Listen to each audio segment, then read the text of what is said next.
देखो भाई, 2022 गुजर चुका है और हम लोग 2023 में एंट्री ले लिए हैं। 2022 कुछ लोगों का बहुत अच्छा गुजरा होगा और कुछ लोगों का एवरेज गुजरा होगा और कुछ लोगों का औसत से भी कम गया होगा। लेकिन जो गुजर गया सो गुजर गया। अब उस पे हमें ना रोना धोना है और ना ही ज़्यादा बहुत खुश होने की नीड है, क्योंकि ये लाइफ ना निरंतर आगे बढ़ता रहता है और हर वक्त हमें कोई नई नई चीज़ों को सीखने का मौका देता रहता है।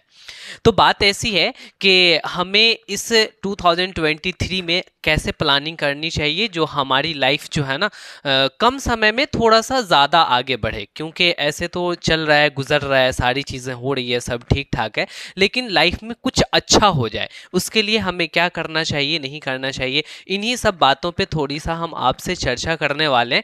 जो आने वाला कुछ मिनट है वो हम लोग मिल करके ये बात को तय कर लेंगे कि हमें कैसे कैसे प्लानिंग करके आगे बढ़ने में ज़्यादा मुनासिब है, ज़्यादा फायदा है। ठीक है, देखो भाई, सबसे पहला काम तो आपका जो 2022 गुजरा है इसमें आपने कुछ गलतियां जरूर की होंगी। ये जो मिस्टेक्स है ना, मिस्टेक्स इंसानों को बहुत चीज़ें सिखा जाता है। ठीक है, यानी ठोकरे खाकर करके ही हम चीज़ों को सीखते हैं।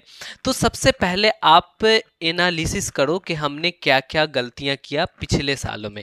इसका लिस्ट होना चाहिए आपके पास। आपको ये बात पता चल जाएगा कि हमने क्या क्या गलतियां की है, तो आने वाले दिनों में आप इस गलतियों को नहीं दोहराएंगे। अगर दोहराते हैं तो फिर आपसे बड़ा बेवकूफ़ कोई है भी नहीं।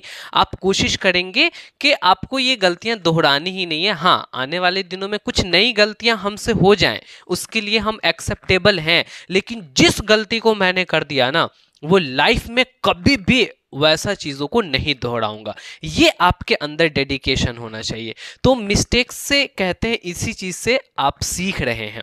तो मिस्टेक्स को आप लोग देखो कि क्या आपने मिस्टेक किया, क्या नहीं किया। दूसरी बात जो है मिस्टेक के अलावा, कि आपने लास्ट ईयर जो क्या क्या सोच रखा था, क्या क्या प्लानिंग कर रखा था, उस प्लानिंग में कितना आपका अचीवमेंट हुआ, आप कितना अचीव कर पाए और कितना आपका बाकी रह गया, और उसको कंप्लीट करने में आपको दिक्कतें कहाँ कहाँ आई। जो ट्रबल आया ना, उस प्लानिंग के ट्रबल को भी देखो, क्योंकि ये जो ट्रबल है ना, यही फिर आपको आगे की चीज़ों को अच्छे तरीके से करने में हेल्प करेगा। तो आपने क्या प्लानिंग किया था, तो ये तो हो गई सारी चीज़ें कि आपने 2022 में क्या नहीं कर पाया, क्यों नहीं कर पाया, क्या अचीव किया, नहीं अचीव किया। तो कहानी तो अब ख़त्म हो चुकी है, उसे लेकर के हमें रोने धोने से कोई फ़ायदा है नहीं। तो अब हमें 2023 में क्या करना चाहिए। तो देखो भाई, ये जो 2023 है ना, ये इसको आप ये सोचो कि हमें एकदम खूबसूरत बनाना है। खूबसूरत कहने का मतलब ये है कि अब मैं ऐसे प्लानिंग स्ट्रेटजी के साथ आगे काम करूँगा कि हमें कम समय में बहुत ज़्यादा सक्सेस मिलेगी। सक्सेस अलग अलग लोगों का अलग अलग हो सकता है। कोई ये सोच रहा होगा कि इस ईयर में हमें मर्सिडीज़ लेनी है, किसी का ये सोच होगा कि हमें इस ईयर दुबई जानी है, किसी का ये सोच होगा कि हमें एग्जैक्टली नीट निकालना है, कोई आईटी निकालना है। मतलब कि सबका अलग अलग सक्सेस का डेफिनीशन होगा। ठीक है, तो अपने हिसाब से आपको जो भी चीज़ अचीव करना है ना, उसकी सबसे पहले आप क्या करें कि प्लानिंग करें। लेकिन इस प्लानिंग को आप थोड़ा सा ध्यान से करेंगे। ऐसा प्लानिंग को तैयार करेंगे कि आपका ये मंथ वाइज हो जाए, और वीकली तो थोड़ा सा मुश्किल है, आप मंथ वाइज ज़रूर आप इस प्लानिंग को तैयार करेंगे और उसी पे बेस्ड आपको काम करना पड़ेगा। ठीक है, और जो जो गलतियां आपने यहाँ से सीखी है, उन मिस्टेक्स को आप कंप्लीटली नहीं दोहराएंगे, क्योंकि उसके वजह से क्या होगा कि फिर आपकी वैसे ही साल गुजर जाएंगे। तो ये इस कहानी हो गई कि आप प्लानिंग कर लें, उसी के हिसाब से आप अपने सारे काम को किया करें, तो आपके लिए बहुत ज़्यादा अच्छा होगा। दूसरा बात क्या है ना, कि सबसे ज़्यादा लोग टाइम को वेस्ट करते हैं। तो ये जो टाइम वेस्ट है ना, यही टाइम वेस्ट करने की वजह से आपकी ये हालात बनी हुई है जो आप देख रहे हो कि हम एवरेज रह गए या फिर बिलो एवरेज रह गए। तो ये जो टाइम वेस्ट है ना, ये बिल्कुल भी आपको टाइम वेस्ट नहीं करना है। अब लोग तरह तरह से टाइम वेस्ट कर रहे हैं, यानी कि अब के लोग जो है ना, वो एग्जैक्टली सबसे ज़्यादा सोशल मीडिया पे अपनी टाइम को वेस्ट कर रहे हैं। मैं ये नहीं कहता कि सोशल मीडिया आप नहीं यूज़ करो, मैं भी इवन एक्टिव रहता हूँ। तो आपको थोड़ा सा मैनेज करके काम करना है। ये नहीं कि दिन भर हम लगे हुए हैं। जो भी स्टूडेंट है वो स्टूडेंट लोग तो ज़्यादातर क्या है कि अपने शॉर्ट्स में ही बिजी रहते हैं, इंस्टा पे बिजी रहते हैं। तो भाई मेरे, तुम उस काम को भी करो, लेकिन सबसे ज़्यादा जो आपका मेन फोकस है, आपने क्या प्लान बना रखा है, क्या आपकी स्ट्रेटजी है, उस स्ट्रेटजी पे काम करना। कल को तुम्हें सक्सेस जो है ना, वो तुम्हें वही पहुंचाएगा जो आपकी स्टडी है, क्योंकि तुम स्टूडेंट हो और बेसिकली स्टूडेंट को काम करना चाहिए अपने पढ़ाई को लेकर के ही। तो आपको क्या करना है कि ये सोशल मीडिया पे बहुत कम टाइम देना है, टाइम को यहाँ पे वेस्ट नहीं करना है। अलग अलग स्टूडेंट क्या करते हैं कि वो टाइम को अलग अलग तरीके से वेस्ट करते हैं।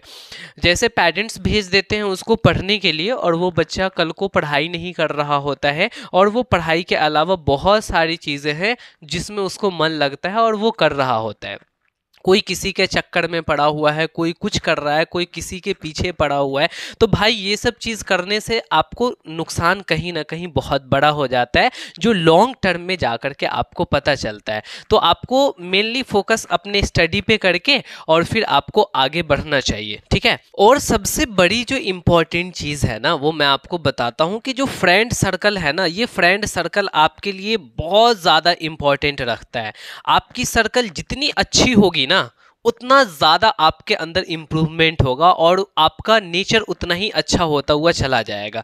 अगर ये गंदी वाली सर्कल हो गई ना आपकी, तो धीरे धीरे धीरे धीरे धीरे आपका पूरा का पूरा जो टाइम वेस्ट को लेकर के करियर वेस्ट हो जाएंगे और आगे आप कुछ भी नहीं कर पाओगे। तो मैं तो सबसे ज़्यादा रिकमेंड करता हूँ कि फ्रेंड सर्कल सबसे बेहतर होना चाहिए, ठीक है। जितना अच्छा सर्कल उतना अच्छा तुम्हारे अंदर इम्प्रूवमेंट होगा, क्योंकि बहुत सारे फ्रेंड्स हैं ना जो तुम्हें बर्बाद करने के चक्कर में ही लगे होते हैं, या फिर तुम्हें पता तो नहीं चलेगा लेकिन तुम कहीं ना कहीं वेस्ट होते हुए चले जाते हो। तो इस बात का आप खास करके ध्यान रखेंगे। आप जो स्टडी कर रहे हैं, उस स्टडी में आप कहाँ पढ़ रहे हैं, नहीं पढ़ रहे हैं और कैसे पढ़ रहे हैं, इस बात का भी ख्याल रखेंगे। क्योंकि आजकल भटकाव बहुत ज़्यादा हो गया है। बच्चे क्या है ना कि स्कूल कोचिंग के अलावा यूट्यूब पे कभी इससे पढ़ लिए, कभी उससे पढ़ लिए, कभी उससे पढ़ लिए। तो ऐसा करने से फिर तुम्हारा जो 9th में हो, 10th में हो, जो भी हो, फिर नेक्स्ट वाला जो सेशन है वो भी बर्बाद चला जाएगा। तुम उस टीचर को ढूंढ लो जो टीचर तुम्हें बहुत बेहतरीन ढंग से समझा पाते हैं। हर एक टीचर सही होते हैं, मैं किसी भी टीचर को ये नहीं कहता कि वो बुरे हैं और वो अच्छे हैं। एग्जैक्टली जिनकी बातें तुम्हें समझ में आ जाती है ना, वो तुम्हारे लिए सबसे ग्रेट टीचर हैं। तो तुम एक दो वीडियो देख देख करके और ये सर्च कर लो और उनकी सारी की सारी आप वीडियो देखा करो, या फिर जो भी चीज़ें हैं आप उनको फॉलो किया करो, तो आपके अंदर सच्ची में इम्प्रूवमेंट हो जाएगा। आप अगर 10th क्लास में जा रहे हो तो 10th क्लास की मैंने सारी वीडियोस को यूट्यूब पे अपलोड किया हुआ है। आप वहाँ से मेरे प्लेलिस्ट में जा कर के अपने अंदर क्वालिटी को इम्प्रूव कर सकते हैं। आपको मैथ्स में कहीं से भी कोई भी प्रॉब्लम नहीं आएगी।